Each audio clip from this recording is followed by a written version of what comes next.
Hello dear students, welcome to my YouTube channel. आज हम लोग sample question paper 2024 CBSE 10th grade का discuss करने जा रहे हैं, जिसमें हम लोग क्वेश्चन नंबर 36 है जो वो सॉल्व करने जा रहे हैं। आप लोग को ये क्वेश्चन पेपर सीबीएसई के वेबसाइट पे मिल जाएगा। एनसीईआरटी 10th ग्रेड साइंस में आप क्लिक करोगे तो आपको साइंस का ये क्वेश्चन पेपर मिल जाएगा। उसमें से हम लोग क्वेश्चन नंबर 36 जो फिजिक्स का एक पार्ट है वो करने जा रहे हैं। सेक्शन डी में 5 मार्क का क्वेश्चन आ सकता है। इस बार सैम्पल क्वेश्चन पेपर में दिया है तो मे भी ये टाइप के क्वेश्चन आ सकते हैं आपको ये सर। तो इसको कैसे सॉल्व करना है वो हम सॉल्व करेंगे भी, ठीक है, वो डिस्कस करेंगे।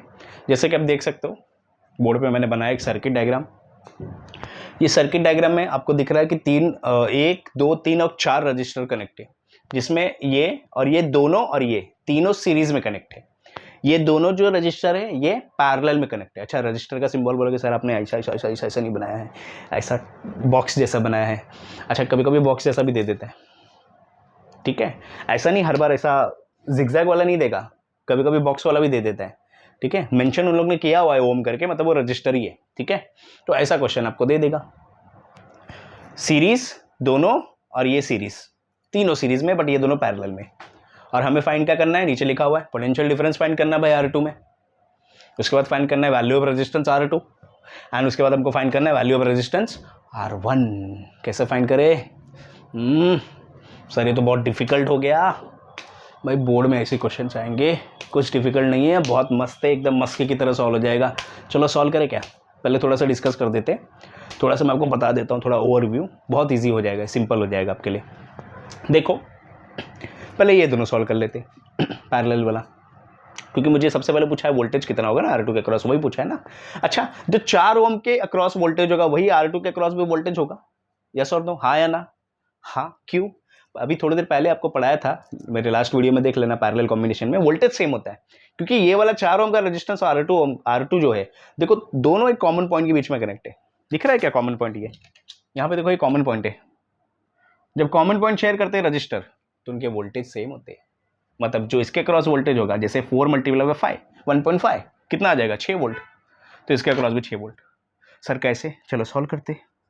सोल्यूशन, इसके अक्रॉस वोल्टेज फाइंड करते। तो वोल्टेज अक्रॉस, क्योंकि मुझे इसका इंफॉर्मेशन दिया है 4 ओम के क्रॉस में, तो 4 ओम का फाइंड कर लेते पहले।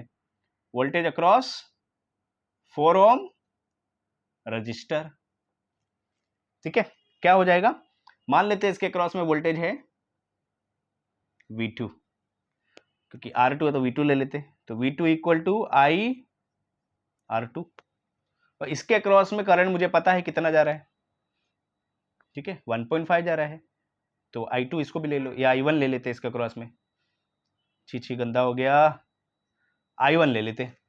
तो ये I1 हो गया और ये I2 हो गया। अच्छा, I2 बताओ कितना होगा, जो इसके अक्रॉस करंट जाएगा R2 के अक्रॉस, वो कितना जाएगा, 0.5। क्यों 0.5? 2 एम्पियर का करंट स्प्लिट हो गया 1.5 और 0.5 में, तो भाई इसके क्रॉस में हो गया, इसके क्रॉस I2 हो गया, R2 के क्रॉस में करंट I2 हो गया, तो 0.5 हो गया। चलो इसके क्रॉस में फाइंड करते वोल्टेज, V2 का वैल्यू फाइंड करते। तो V2 इज इक्वल टू 4 ओम। अच्छा, I1 का वैल्यू 1.5 है, R2 का वैल्यू है, अच्छा R2 मैंने लिया नहीं, इसको R1 ले लेते, इसको R1 एज्यूम कर लेते। R1 तो ऑलरेडी एज्यूम किया ना, तो इसको काम करते R4 एज्यूम कर लेते, तो R4 इसको लिख देता हूँ मैं, ठीक है। तुम्हारी मर्जी जो भी लिखना है, बट वहाँ पे मेंशन कर दोगे R4 ले लिया मैंने उसको, ठीक है। 1.5 मल्टीप्लाई बाय R4 का वैल्यू 4 है, ठीक है। तो V2 का वैल्यू मुझे कितना मिल गया, 6 वोल्ट। तो जो V2 इसके अक्रॉस में वोल्टेज है वही अक्रॉस इसके भी वोल्टेज होगा, सेम होगा, because parallel combination voltage same होता है। So that is why voltage across R2 will be कितना हो जाएगा, 6 वोल्ट, क्योंकि पैरेलल कॉम्बिनेशन में वोल्टेज सेम होता है। पहले का आंसर आ गया। दूसरे का answer, now second, value of resistance R2 का रेजिस्टेंस मुझे फाइंड करना है। अच्छा, रेजिस्टेंस अगर मुझे फाइंड करना है तो ओम्स लॉ लगा दूंगा, V इक्वल टू IR। तो V इक्वल टू IR में V पता होना चाहिए, पता। अच्छा, वोल्टेज अभी मिला मुझे, इसका क्रॉस कितना उसके क्रॉस वोल्टेज है 6 वोल्ट, और करंट भी मुझे ऑलरेडी पता है, ये मान लेते I2 है, तो I2 करंट कितना है, 0.5 एम्पियर, अभी थोड़ी देर पहले हम लोगों ने किया।